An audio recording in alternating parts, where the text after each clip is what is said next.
Mitchell is interning with us with FCA in Indianapolis, and so he's also one of us. Yeah. Thanks, Mitchell. Okay.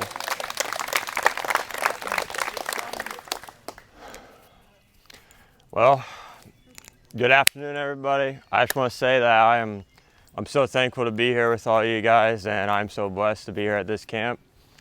But I think the reason I would say that I'm feeling a little bit more thankful and blessed that I'm here is that, in most people's words, I technically shouldn't be here. And I technically shouldn't be a Division I athlete, or I shouldn't even be going to college. And I know, like, when I say that, you're in your head thinking, like, what are you talking about? And that's mostly because when I was a young child, I was diagnosed with a developmental disorder called ASD, which is also known as autism spectrum disorder.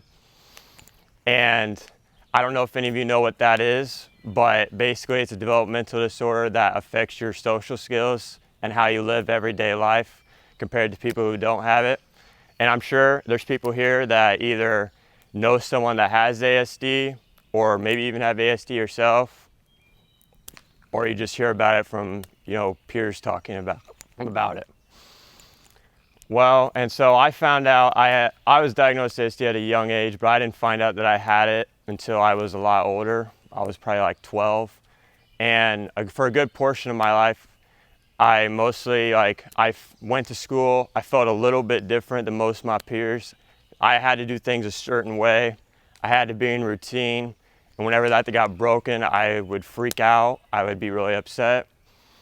And I remember one of my first days of school, my mom, she was dropping me off, and she came to me and she told me to come to her, and I was like, "What, Mom?" She's like, "I just want you to know when you go in there, don't let anyone in there tell you that you're less of a person than what they are, and don't let anyone ever tell you that you're not great."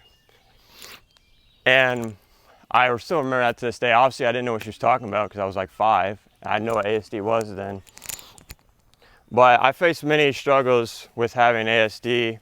It was I had to go to Riley Hospital all the time growing up just to learn how to communicate well with my peers. And then also I would face a little bit, because I'm from a small town, and when you're from a small town, you're kind of known as so I was basically known as the kid who had ASD in my town. I was basically known as Mitchell Rands, the kid with ASD.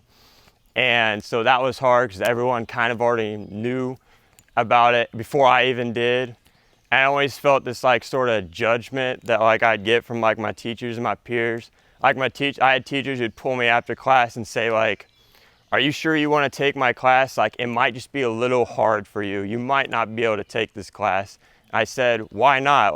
There's nothing wrong with me. I can take this class." And my peers, they would not understand why does Mitchell get upset when we break his routine, or why does when he get excited he shakes his body around or something like that. And a lot of times it was just it was very hurtful to hear people say that. But at the end of the day, I'll just say is that they didn't understand, they didn't know. And even though it hurt back then, I forgive them now, and I'm actually thankful that they did that, because it made me see that a lot of times when people say things to you that may not come out as nice, it's a lot of times it's just because they just don't understand. It's not any evil intention coming out of their heart. They just don't understand it, and they're just misunderstanding what you have. But throughout my entire life, ever since I was a young age, my parents installed it to me, and that was, to say a prayer every night that, God created you, and He loves you, and Jesus died for you. And I always remember that. One of my routines actually every night is before I have to go to bed is I have to say a prayer, and it has to last at least 5 minutes long. So I never broke that since September of 2005. But basically throughout, I would always turn to God in these dark times that I would get just from feeling bad with having ASD. And there was a time period actually in my life where people, because when you are different than a lot of people around you, it's almost like it's almost like they think it's bad that you're different than them, and it's not that it's a good thing. So a lot of times I was actually made to feel like that me being how I am is more like I was cursed instead of gifted. So there were times from like middle school to like high school where I would actually, be upset with God and then say like, God, like, why did you do this to me? Like, what did I ever do wrong? Why did you make me so different than everyone else? And I don't know, it was like 5 or 6 years that I completely just thought that, and I really hope God forgives me for being so angry with him for that time period in my life. But one of the things, the big thing that got me through that you actually are gifted and you're not cursed was when I heard Tim Tebow talk about how he has dyslexia. And he said one time that I don't see my disability as a disability, and I see it more as my uniqueness, as a gift from God. And so ever since I heard that, I'm like, well, if he thinks about that and if the way he does, then why can't I think about that for what I have? And so going into college, I was like, because it's college, it's a new you. So I'm like, I'm going to go into college and I'm going to tell myself that I'm gifted and not that I'm cursed. And ever since that, like, my life has really changed. Like, I now see like how you are created was amazing. I flipped it around from being it was the worst thing that ever happened to me to flipping it that it was the best thing that ever happened to me. And so now when I go forward, it's just so amazing that, yeah, I was created differently, but maybe I was created differently for a good thing. Because even what we learned, today and this week is that when we learn about everyone can have a relationship with God. And in Genesis, they say, God created you in his image. So that means me as well. I'm also creating God's image, just like all of you guys.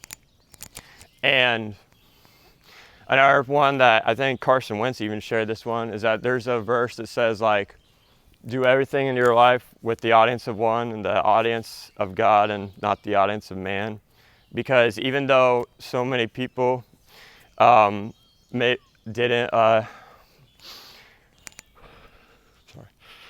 a lot of people didn't support me on my journey of wanting to become a college athlete or even go to college in general or even be here standing up now, that it's okay, because at the end of the day, God's opinion about me is the only opinion that matters and not the opinion of just another human being like myself. And so I basically just want everyone to go home after hearing this, just knowing that everyone here is created differently. If you look to the left and you look to the right, that person was created differently. They have stuff that's different about them, just like how I mentioned that I was born a little different, but everyone has different. There's a person next to you might have red hair, there's a person next to you might have black hair. That's a difference. But we're all here for the same purpose and the same goal, and that is that we want to learn about Christ and God and all the amazing things that they've done for us. So if I'm chosen, just like what was it was, you're chosen, you're created, you are loved.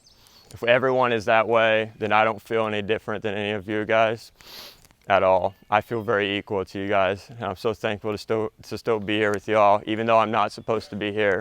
According to many people, I'm not supposed to be doing what I'm doing with my life, but I'm still doing it because I knew from a young age that God called me out. He was like, yes, you might have ASD, but I'm going to make you have this very powerful platform that you can talk to people and make them understand you and make them understand the people that are similar to you. So I just want to say thank you so much for letting me do this. I love y'all so much. My goodness gracious.